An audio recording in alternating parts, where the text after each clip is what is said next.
Ya, teman-teman IPA, setelah bahan alaminya kita ekstrak, mulai dari bunga sepatu sampai dengan kamboja tadi, hal yang kita lakukan berikutnya adalah kita langsung menguji di plat tetes. Yang dilakukan pertama apa?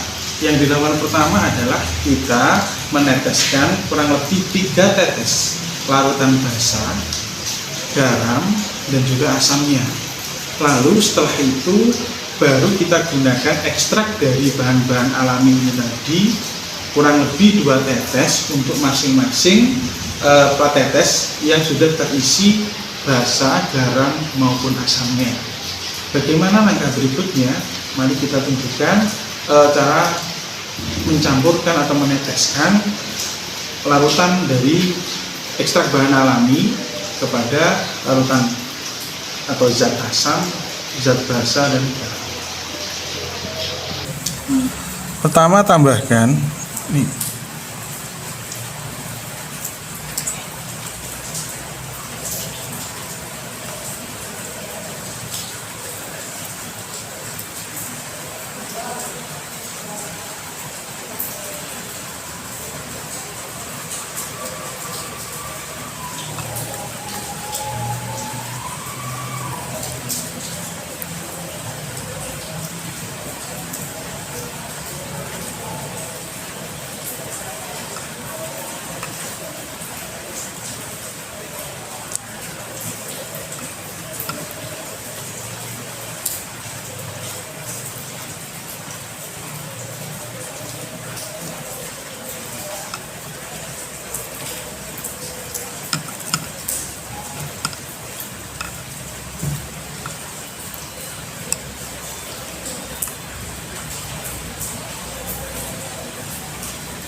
lanjut teman-teman IPA, setelah kita menaruh atau meletakkan semua untuk larutan asam dan basahnya, juga garamnya di plat tetes, yaitu berupa 2-3 tetes dari larutan asam, basah, dan garamnya. Langkah berikutnya adalah kita mengambil ekstrak dari masing-masing bunga atau ekstrak dari masing-masing bahan alaminya. Yang pertama digunakan ini adalah bunga sepatu. Kalau bunga sepatu ini terus kemudian kita ambil masing-masing nanti 2 tetes atau sampai 3 tetes ya, itu yang sudah dicampur dengan alkohol di plat yang sudah disediakan. Kita coba ya, awalnya warnanya merah kehitaman ini ya, terus kemudian kita masukkan ke dalam larutan asam, basah, dan garam. Kita coba.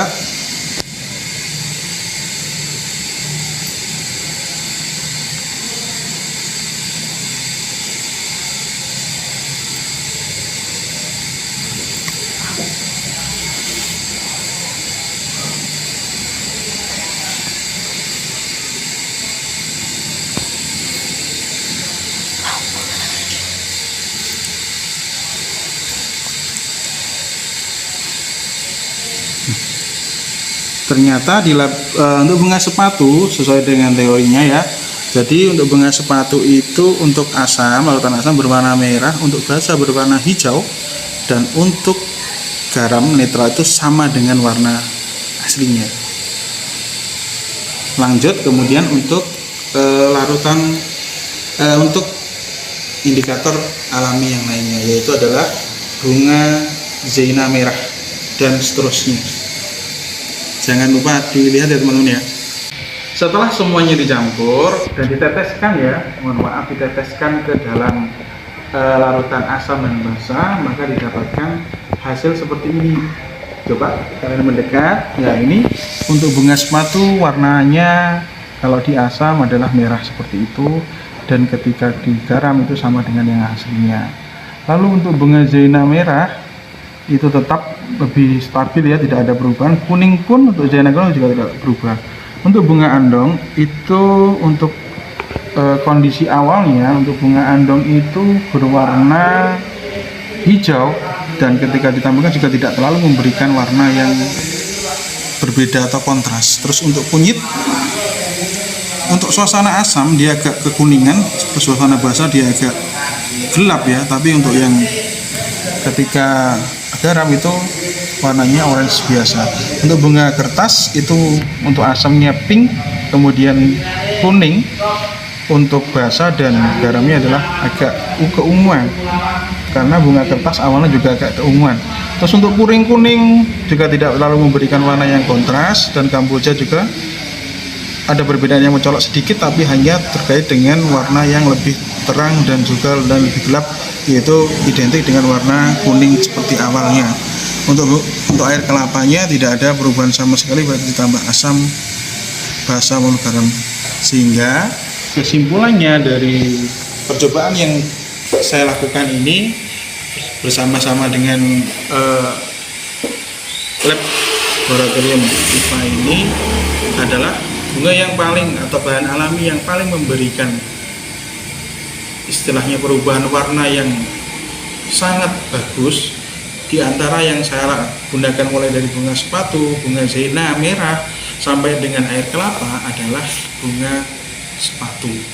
Untuk itu bisa teman-teman yang lainnya gunakan dalam pembelajaran yang ada di kelas ataupun untuk mengidentifikasi adanya suatu senyawa asam dan basah.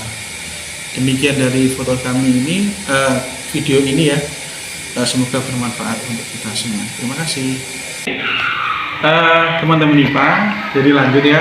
Untuk video yang berikutnya adalah kita mencoba dengan keterbatasan yang kita punya, kita tidak mempunyai kertas lakmus, bisa kita ajarkan kepada teman-teman kita atau bisa kita ajarkan kepada murid-murid kita agar mereka ketika praktikum tidak terkendala dalam masalah kertas lakmusnya atau memberikan kesan bahwasanya asam basah ini akan berkesan untuk mereka dalam pembelajaran.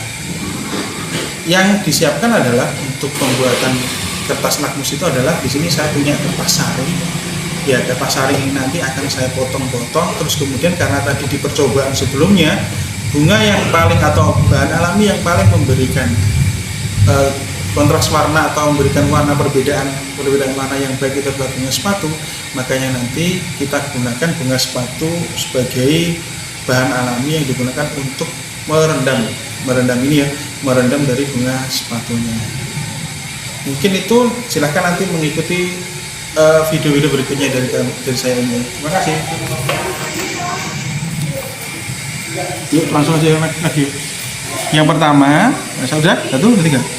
Yang pertama kita potong kertas ininya ya, kertas saringnya seperti ukurannya kertas lakmus seperti ini. Ya, kita potong. Iya.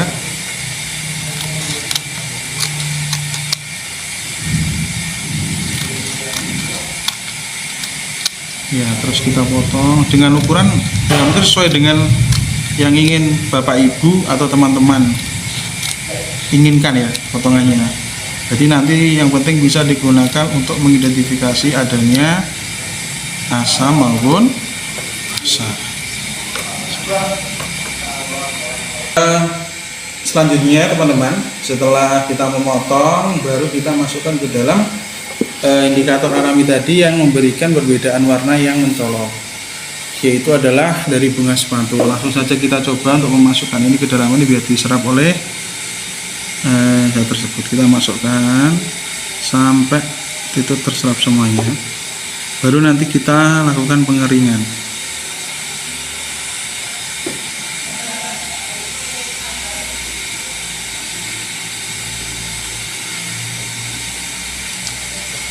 Sudah?